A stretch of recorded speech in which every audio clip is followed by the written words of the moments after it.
कल जजमेंट, कल non TET matter वाला जजमेंट था वो आ चुका है।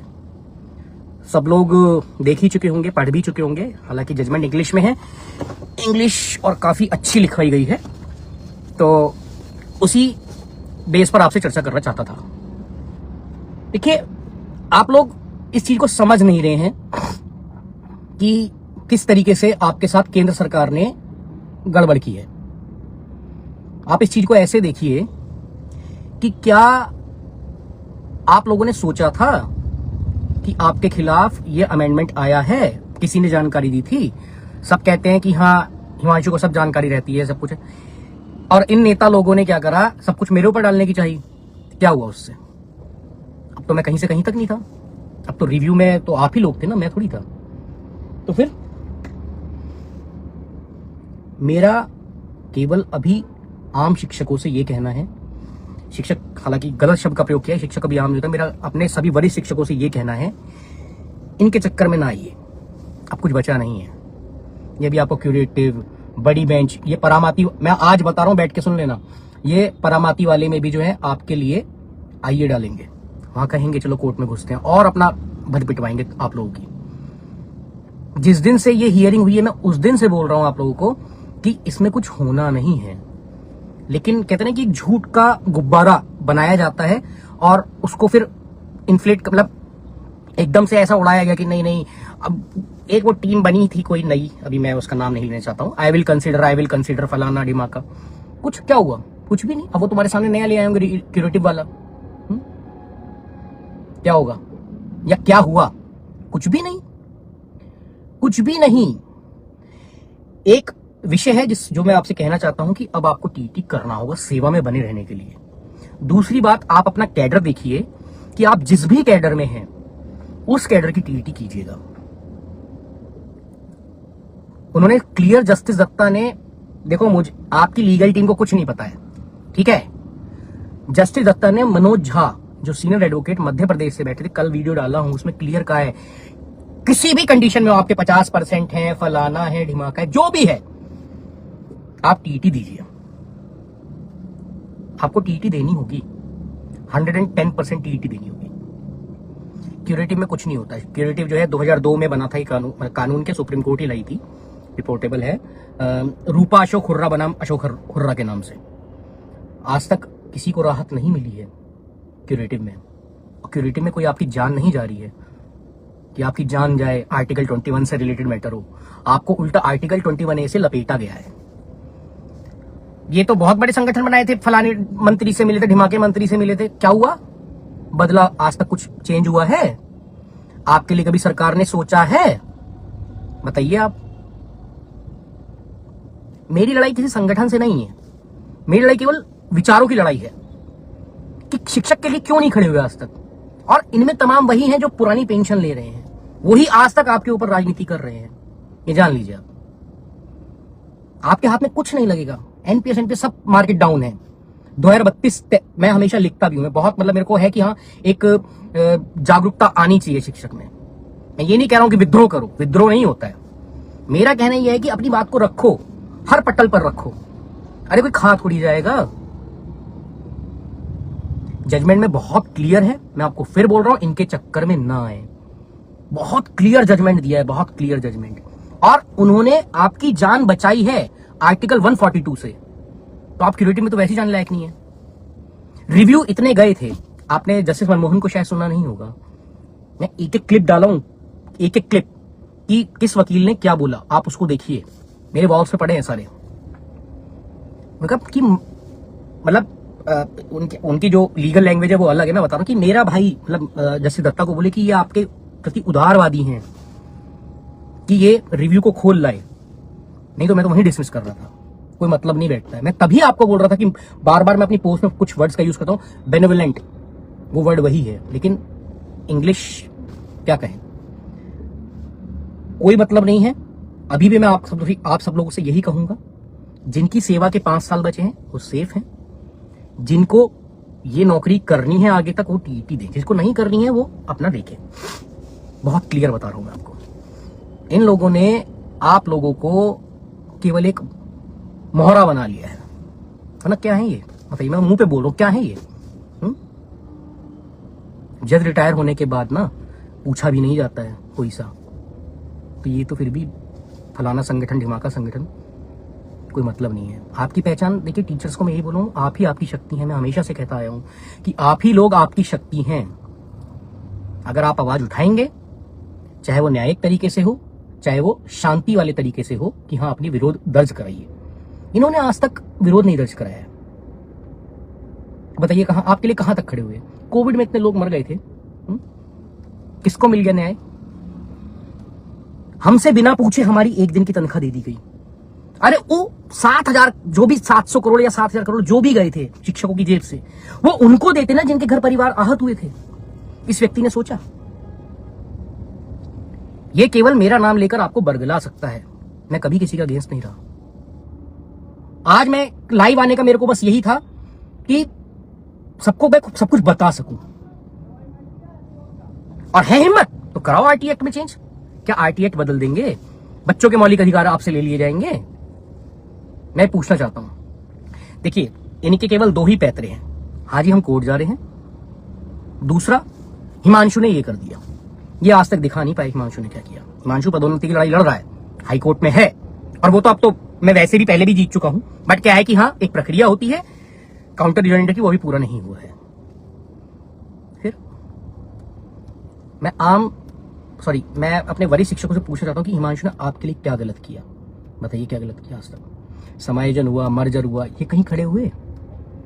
कौन से टीचर, सिंगल टीचर मेरे को भी फोन करता है ना कि सर मेरे साथ ये प्रॉब्लम है, तो मैं उसको क्लियर जवाब देता हूं कि भाई तेरी लीगल रेमेडी ये है, तुम ऐसे कर लो। ये तो अपने आप को ऐसे अध्यक्ष सोचे बैठे हैं, ऐसा इनके लिए कुर्सी छोड़ दो। हिमांशु वो नहीं करता ना, चाटुकार नहीं है। मैं भी टीचर हूं, तुम भी टीचर हो, तुम्हारी तनख्वाह ज्यादा है, मेरी कम है, कोई बात नहीं, मैं टीचर हूं, मैं इससे अलावा कुछ नहीं होता। तो ये संगठन ये सब खत्म हो चुके हैं, अब कुछ नहीं बचा है। आप लोगों को लग रहा होगा कि हाँ चर्चा नॉन टीईटी मैटर पे, पहले मैं इनकी बता दूं, ये लोग कुछ नहीं करेंगे आपके लिए, कुछ भी, जान लीजिए। और फिर मैं बोल रहा हूं, आपके घर में बच्चे हैं, परिवार है, जो भी पैसा खर्च करना है उन पे कीजिए, क्यूरिटी वगैरह के चक्कर में ना पड़िए। उस लीगल टीम को पहले आपने कहीं देखा था? जब स्कूल बंद हो रहे थे कभी कहीं देखी थी? चलो संगठन तो है जहां पीपी है, वो जैसे ही मृत पड़े कोई बात नहीं, कभी देखा था आप लोगों ने? कि शाम को आ गए और 25 लाख शिक्षकों की और पूरे हिंदुस्तान की। अरे भैया, हिंदुस्तान में इतना नहीं होता है। ये निर्णय अटॉर्नी जनरल ऑफ इंडिया की हामी से हुआ है, तो समझ लीजिए अटॉर्नी जनरल ऑफ इंडिया मतलब पूरे हिंदुस्तान में सबसे बड़ा वकील, वो संवैधानिक है। फिर आप लोग समझना नहीं चाहते, प्रॉब्लम आपकी ये है। थोड़ा सा आप लोग, फिर बोलूंगा, जस्टिस दत्ता ने बोला है कि 15 साल आपको मिले हैं, 15 साल। वो 2017 से नहीं लगा रहे, वो 2010 से ही बोल रहे हैं। प्रोवाइजो 1 जब से आया है तब से बोल रहे हैं कि 142 में हमने 10 साल दिए हैं, और फिर भी 2 साल और दिए हैं। चलो 1 साल और बढ़ गया। और आदेश में सबसे एंड में लिखा है कि इसके बाद कोई भी लिमिट, कोई भी समय सीमा कोई भी कोर्ट नहीं देगी, कोई भी कोर्ट नहीं देगी। समझ लीजिए, डेडलाइन है ये एकदम प्योर। और जस्टिस दत्ता बैठे, जो भी मैटर जाएगा एक्सटेंड कराने के लिए वो दत्ता जी के पास जाएगा। 2030 तक बैठे हैं। फिर आप टाइम बढ़वाने गए थे जो आज वाहवाही लूट रहे हैं, या टीटी से छूट दिलाने गए थे? 2-3 मुद्दे ऐसे हैं कि हाँ, जो मुझे भी लगता था कि इस पर कुछ ना कुछ होना चाहिए, पर वो मुद्दे उन्होंने अपने आप में क्लियर कर दिए हैं कि टीटी कौन दे सकता है, कौन नहीं। अब जिसने जिस लेवल की टीटी दे दी है, चाहे वो नियमों में था विभाग के या किसी भी नहीं था, अगर वो टीटी दे दिया, अपना सर्टिफिकेट चुपचाप लिए बैठिए, उसमें ज्यादा ऊपर नीचे ना करिएगा। आपकी टीटी वैलिड है, 110% वैलिड है। पर आप लोग थोड़ा सोचिए कि आपको किस हाशिए पर लाकर खड़ा कर दिए ये संगठन। बताइए, कोई आज तक आपके लिए कोई धरना हुआ हो, कुछ हुआ हो? मुझे अभी याद आता है, एक ओपीएस के लिए धरना करने जा रहे थे, शाम को ही मना हो गई थी। सबकी सीडी, सबकी फाइल सबके पास पड़ी है। इतना ना कीजिए। और जानता हूं दूर दूर से लोग देखते हैं, तो उन लोगों को यही बोलूंगा, please do TT, otherwise you will be expelled, आपको निकाल दिया जाएगा। कोई सरकार सेक्शन 35(1) में 8 अक्टूबर 2010 में गाइडलाइन आई थी, जिसके क्लॉज 4 में लिखा हुआ है कि केंद्र सरकार भी टीईटी से छूट नहीं दे सकती है। तो समझिए आप, एनसीटी को तो नियम बनाने का हक है बस। इस चीज को आप जान लीजिए। मेरा मोटिव यही था, जजमेंट के बारे में इससे अधिक कुछ नहीं कहूंगा। 142 में आपको सेफ ही किया है।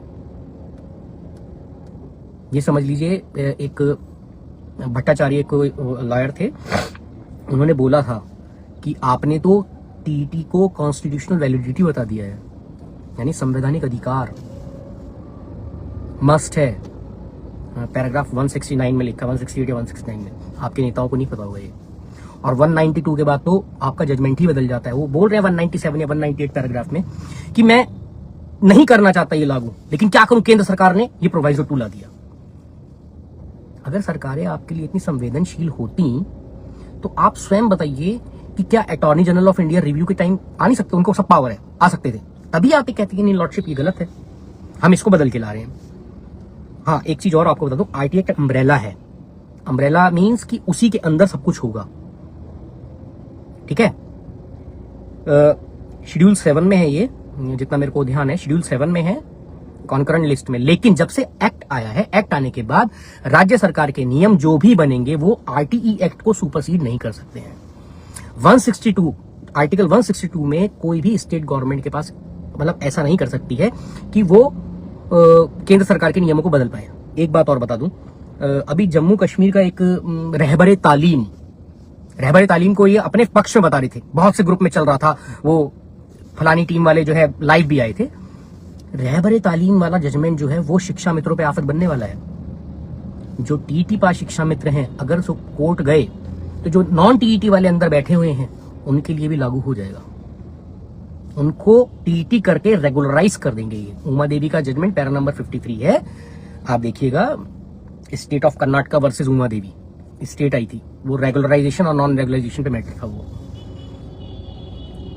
तो फिर क्या ही मतलब है, उनके लिए भी आफत आ सकती है इसमें अगर। और हाँ, कोई भी शिक्षा विभाग का कोई भी मैटर हो तो दुआ बनाइएगा इनकी बेंच में न जाए। इनसे लेने कुछ जाते हैं और दे कुछ और देते हैं। बस 3 क्वेश्चन फ्रेम हुए थे कि क्या सेवा में बने हुए रहने के लिए टीईटी देना होगा, क्या पदोन्नति के लिए टीईटी देना होगा, और माइनॉरिटी इंस्टीट्यूशंस में टीईटी लागू होगी नहीं होगी। 2 का जवाब आपको मिल चुका है कि you have to be in education service, so you have to clarify TET, and for the promotion you have to must clarify TET. 3rd का वो जजमेंट खुद ही कर रहे थे, कह रहे बोले कि नहीं हम नहीं कर सकते, क्योंकि 5 जजों की बेंच का मैटर है। उसमें आर्टिकल 29-30 का आता है एक क्लॉज, मतलब क्लॉज नहीं कि माइनॉरिटी इंस्टीट्यूशन पे टीईटी आरटी एक्ट लागू नहीं हो सकता। अब ये वहां भी लागू करेंगे। परामती में टीचर्स को छोड़ के बाकी सब में ये कह दिया था कि टीईटी आरटी एक्ट लागू होगा, लेकिन बस केवल टीचर्स को एग्जाम किया होता। अब वो भी होगा, 7 जजेस बेंच से होगा, और 1 या 2 दिन हियरिंग चलेगी, उसमें बहुत ज्यादा नहीं चलेगी। तो समझिए, आपसे बस यही कहूंगा मैं, इन चीजों को ऐसे लेट इट गो मत कीजिए। ये तो दिन पहले हमें बोलते थे, पहले मुझे बोलते थे, आज मैं इतना प्राउडली बोल रहा हूं। क्यों? मुझे कहते थे वो हर बात पे कोर्ट चला जाता है, वो हर बात पे जो है कोर्ट चला जाता है। हाँ तो भाई जाते हैं, आपने कौन सी रेमेडी दी हमें? तो मैं तो अपनी लीगल रेमेडी को यूज करूंगा ही करूंगा, क्यों नहीं करूंगा मैं? बताइए, शिक्षक कोर्ट भी ना जाए, शिक्षक कोर्ट भी ना जाए, लेकिन जाओ तो ऐसे मुद्दों पर जाओ, जैसे ये अभी समायोजन हुआ, इसमें मुझसे कई लोगों ने कहा, मैंने कहा इन्होंने आपको स्प्लिट कर दिया है डिस्ट्रिक्ट वाइज, अब पर्टिकुलर टीचर जो है लिटिगेशन करेगा, तो करो भाई, जाओ। हमसे जो कोई फोन करके मैसेज से पूछता है, हम बताए थे भैया आपकी लीगल रेमेडी ये है, इसमें ये हो सकता है। जैसे फीफो के हमने साफ मना कर दिया, फीफो में कुछ नहीं हो सकता, फीफो में कुछ नहीं होगा, हेड नहीं डिस्टर्ब हो और लीफो ना डिस्टर्ब हो। फीफो में आप आके बताइए आपके पास क्या है लीगल रेमेडी। वो तो कह रहे हैं, और सेक्शन आरटी एक्ट सेक्शन 26 में रेशनलाइजेशन का है भी, कह रहे हैं हम सेक्शन 26 को यूज करके सेक्शन 25 को हम वैलिड कर रहे हैं। तो आप लोगों को थोड़ा केवल ये है कि इन लोगों के झांसे में मत आइए। ये केवल सफेद कुर्ते पजामे पहनते हैं, इसके अलावा इन्हें शिक्षक की परेशानी से कोई फर्क नहीं पड़ता है, कोई भी फर्क नहीं पड़ता है। केवल अब मस्ती में मस्त हैं आप भी। और मुझे सबसे पता है, सबसे मतलब वैसे नहीं बोल रहा हूँ, कोई पर्टिकुलर जलन है या कुछ है, मुझे सबसे बड़ा गंदा कल्चर क्या लगता है कि जाओ किसी के पैरों में पड़ जाओ।